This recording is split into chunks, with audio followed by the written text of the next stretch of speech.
Podcast de l'été. Immersion au cœur de Merville. Saison 1, épisode 1. Merville, une ville entourée d'eau.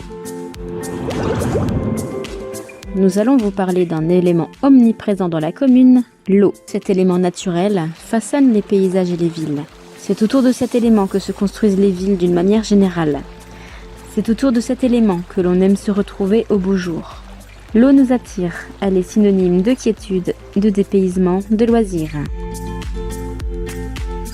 Merville est un nœud hydraulique important du bassin Artois-Picardie. La ville se situe à la confluence de la Lys canalisée, de la Lys naturelle, de la Bourre et non loin de la confluence avec la Lave. Autrement dit, tous les principaux cours d'eau du bassin de la Lys française confluent dans le secteur de Merville et Intramuros. Nous allons vous raconter l'histoire de l'eau à Merville. Une histoire, vous le verrez, pas si naturelle que cela. La ville de Merville s'est beaucoup développée grâce à l'eau. Son centre-ville est complètement entouré d'eau, tel qu'on le compare à une véritable île flamande. En effet, on ne peut pas pénétrer dans le centre-ville sans passer par un pont. Celle qu'on surnomme la ville aux 18 ponts et passerelles est entourée aussi bien par la Lys canalisée, la vieille Lys et la Bourre. Commençons donc par la Lys canalisée, qui est le cours d'eau principal dans la commune. La Lys prend sa source à Lysbourg, près de Fruges, et la première grande ville qu'elle traverse est Aire-sur-la-Lys. Dans le département du Pas-de-Calais, elle draine toute la plaine de la Lys. Elle se jette dans l'Escaut à Gand, après un parcours de 195 km, dont 85 en France. Mais rapprochons-nous de Merville.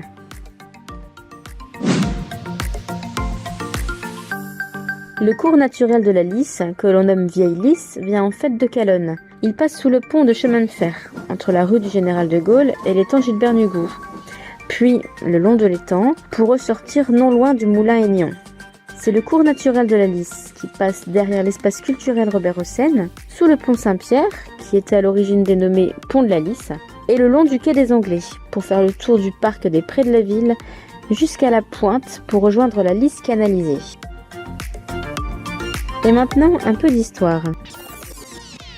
On peut affirmer que l'histoire et l'économie de Merville ont été intimement liées à l'eau, puisque Merville était un port important sur la Lys. Des photos de la ville datant d'avant la guerre témoignent d'une cité concentrée autour de la Lys. En effet, en 1875, Merville comprenait 4 chantiers de bateaux qui employaient de nombreux ouvriers, appelés naceliers, puisque le réseau formé par la Lys et la Bourre a favorisé l'émergence de chantiers de construction et de réparation de bateaux. Le chantier du pont des Capucins était la plus importante entreprise de la ville. De 1879 à 1910, il était dirigé par Jules et Victor Prévost. Il a ensuite été repris par ses fils.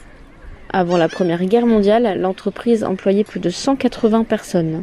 Cette usine, dénommée l'usine et chantier de la Brianne, était très diversifiée et proposait de nombreux services, aussi bien dans la scierie, le commerce de bois, la construction de bateaux, de fabriques de meubles. C'est dire si la Lys était un vecteur économique.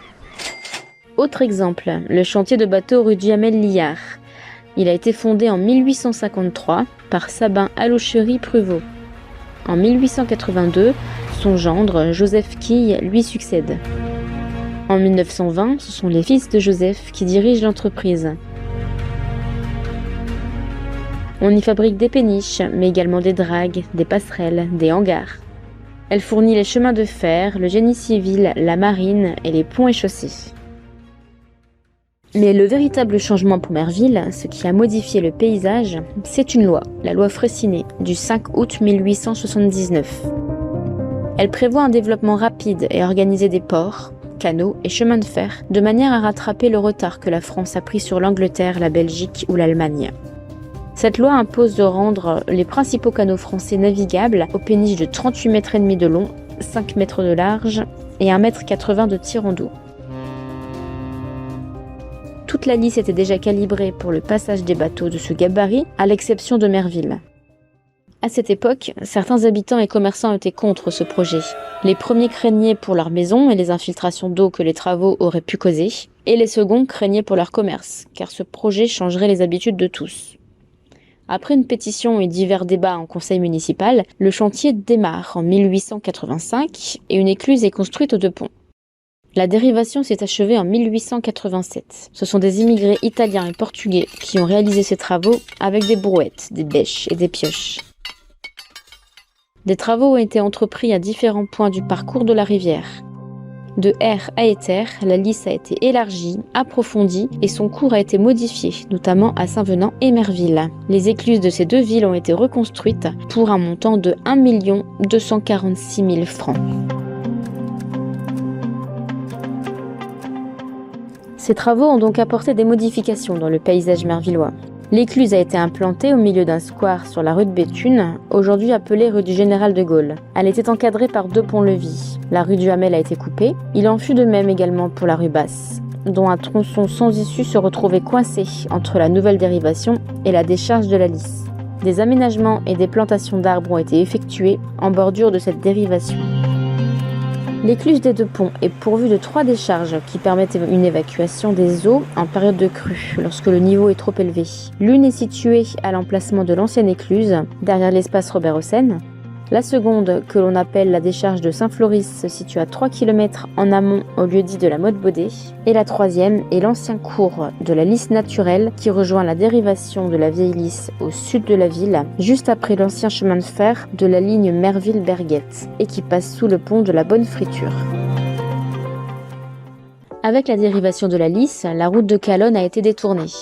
Initialement, elle partait de la rue de Béthune et passait par le Moulin-Aignan. La digue d'Artois a été prolongée jusqu'aux 2 ponts pour la remplacer. L'ancien tronçon de la rue de Calonne est devenu la rue du Hamel qui menait jusqu'au château d'eau. La Lys devient une source de prospérité. Elle est accessible aux bateaux de tout tonnage, en dehors des périodes de crue. En 1887, plus de 345 000 tonnes de marchandises y ont circulé et plus du double en 1898. On y transportait surtout du charbon, du bois et des matériaux, ainsi que des produits agricoles. À cette époque, on a même recensé 9 constructeurs de bateaux à Merville. En 1912, le tonnage du trafic de cette rivière s'est élevé à plus de 843 000 tonnes. Cette voie est utilisée pour les transports en transit et dessert des centres industriels assez importants tels que Armentières, La Gorgue, Éther. En 1970, il passait encore 25 à 30 péniches par jour en moyenne à l'écluse des 2 ponts. Sur les bords de la Lys, à l'endroit où elle est rejointe par les décharges de la Bourre et de la Vieille Lys, il y avait une vaste étendue de pâture que les Mervillois ont baptisée les prés de la ville. Sur 8 hectares de verdure, c'est aujourd'hui le véritable poumon vert de la ville. Pour garder le souvenir d'un pan d'histoire locale, la proue et la poupe de la dernière péniche amarrée dans la commune, le Cahout, ont été rénovées et sont désormais exposés auprès de la ville, ainsi qu'aux 2 ponts. En 2022, une base nautique a vu le jour, au bord de la Lys, au pont de Pierre, sur le Grand Large. Toutes sortes d'activités nautiques sont proposées au public. C'est le lieu idéal pour passer un agréable moment en période estivale, sur l'eau ou au bord de l'eau. On peut dire que l'eau est véritablement un vecteur de développement touristique.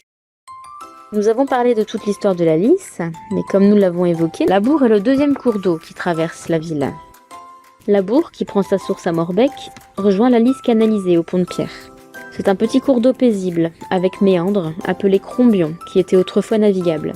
Actuellement, ces berges accueillent les pêcheurs, mais elle a connu un trafic important et transportait à la fois les voyageurs et les marchandises, notamment le transport de bois provenant de la forêt de Nieppe. Le cours de la Bourre a été changé suite à la modification du cours de la Lys. En fait, la Bourre s'est retrouvée coincée, si on peut dire, au niveau du pont de Pierre du fait de la construction du canal de la Lys. En effet, la Bourre ne peut plus se jeter dans la Lys, puisque celle-ci se trouve plus haute. De ce fait, on a dû construire une dérivation ou une décharge juste avant le stade Charles Raté pour que la Bourre s'évacue le long du boulevard Victor Hugo, du boulevard de la Liberté, ainsi que sous le pont des Capucins. Et elle rejoint la vieille Lys le long des prés de la ville, puis la Lys canalisée à la pointe des prés de la ville. Un peu d'histoire maintenant. Il faut savoir qu'en 1897, la décharge de la Bourre a été agrandie et une porte de barrage a été ajoutée pour réguler les niveaux de l'eau. Les dernières vannes installées il y a quelques années au pont des Capucins ont une fonction de gestion hydraulique et de lutte contre les inondations. Ce sont tous ces aménagements qui expliquent que le centre-ville est entouré d'eau. Quand on voit les cours d'eau naturels ainsi que leurs dérivations, on comprend bien pourquoi les ponts sont si nombreux dans notre commune. Enfin, nous ajouterons un mot sur la Clarence. La Clarence est un cours d'eau qui se jette dans la Lys naturelle à Calonne, et non à Merville, comme de nombreuses personnes le pensent. Quand on voit le nom de la Clarence sur des cartes ou des plans, il s'agit en fait d'une erreur. Toutes les explications de ce podcast sont issues des ouvrages des Amis du Vieux Merville et du Club Cinéma, et notamment du livre La Lys à Merville et environ. Nous les en remercions vivement. Nous espérons que ce podcast sur l'eau à Merville vous a plu et nous vous donnons rendez-vous dans 2 semaines pour un podcast sur l'hôtel de ville. À bientôt!